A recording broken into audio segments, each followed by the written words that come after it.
बताओ, जिस एमपी को चुन के भेजा आपकी गली में आया क्या कभी 5 साल में?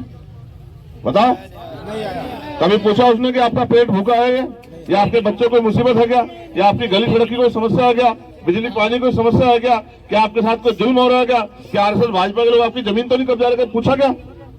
आपके पढ़े लिखे बच्चे बेरोजगार घूम रहे, कभी पूछा क्या नहीं हो सकता? राजनीतिक शक्ति के दम पे बड़े बड़े उद्योग धंधे यहाँ लग सकते हैं। अगर आपकी तरफ कोई जुल्म कर देगा तब चंद्रशेखर को आप लोग याद कर लेना, मेरी बात को आप याद रखना।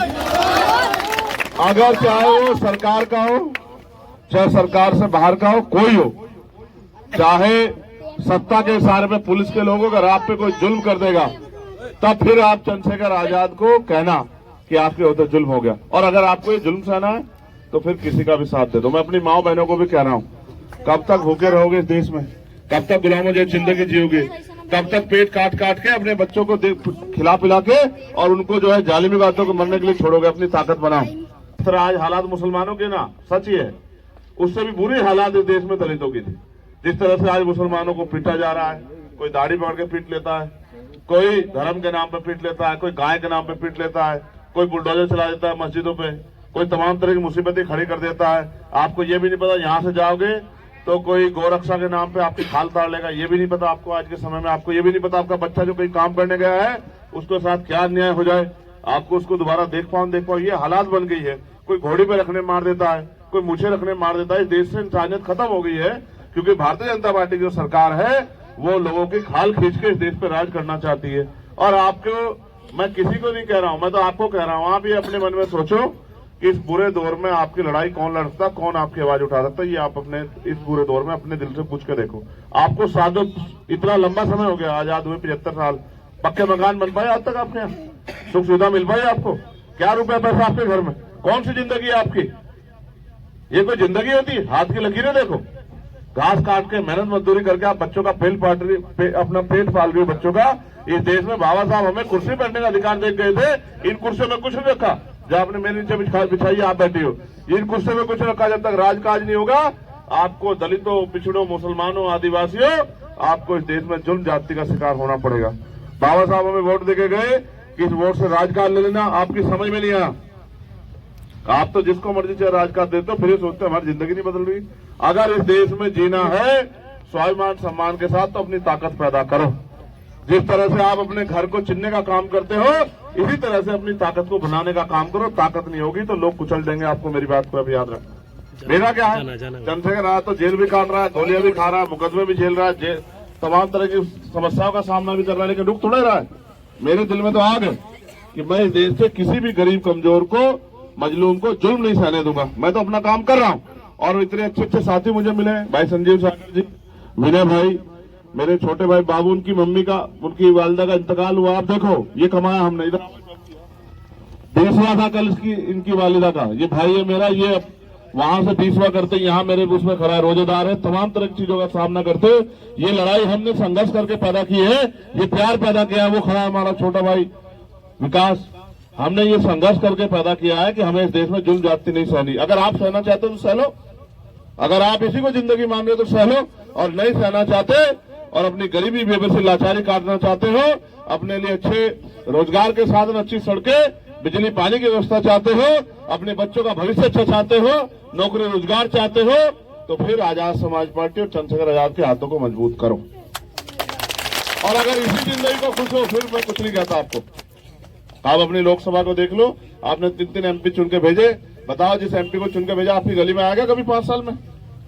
बताओ, कभी पूछा उसने कि आपका पेट भूखा है या आपके बच्चों को मुसीबत है क्या, या आपकी गली सड़क की कोई समस्या है क्या, बिजली पानी कोई समस्या है क्या आपके साथ कोई जुल्म हो रहा है क्या आरएसएस भाजपा के लोग आपकी जमीन तो नहीं कब्जा रहे? पूछा क्या? आपके पढ़े लिखे बच्चे बेरोजगार घूम रहे, पूछा क्या नहीं हो सकता?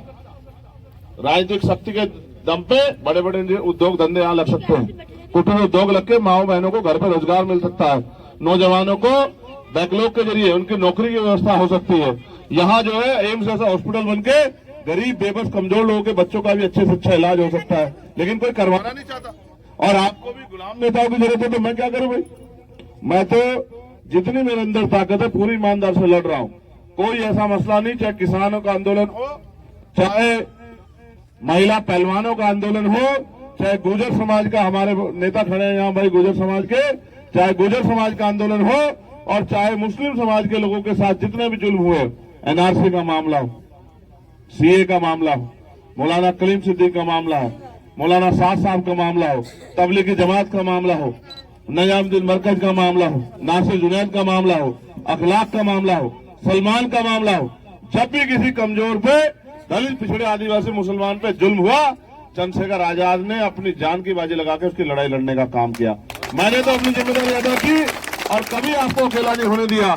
इस सत्ता के, भारतीय जनता पार्टी की सत्ता में भी मैंने आपकी आवाज बनने का काम किया। मैं तो आपसे मदद मांगने के लिए आया हूं। अगर आप वास्तविकता में सम्मान के साथ जीना चाहते हो, आपने इतनी अच्छी खाने पीने की व्यवस्था की, इससे ताकत नहीं बनेगी। ताकत बनेगी जब आप वोट की ताकत मुझे दोगे। आप वोट की ताकत किसी और को दे दो और मेरे लिए खाने पीने के सामान की व्यवस्था कर दो, इससे बात नहीं बनेगी। असल बात तब बनेगी जब आप वोट की ताकत चंद्रशेखर आजाद को दोगे। और मैं आपसे आखिरी बात जो कह रहा हूं, मेरी बात को गौर सुन लेना।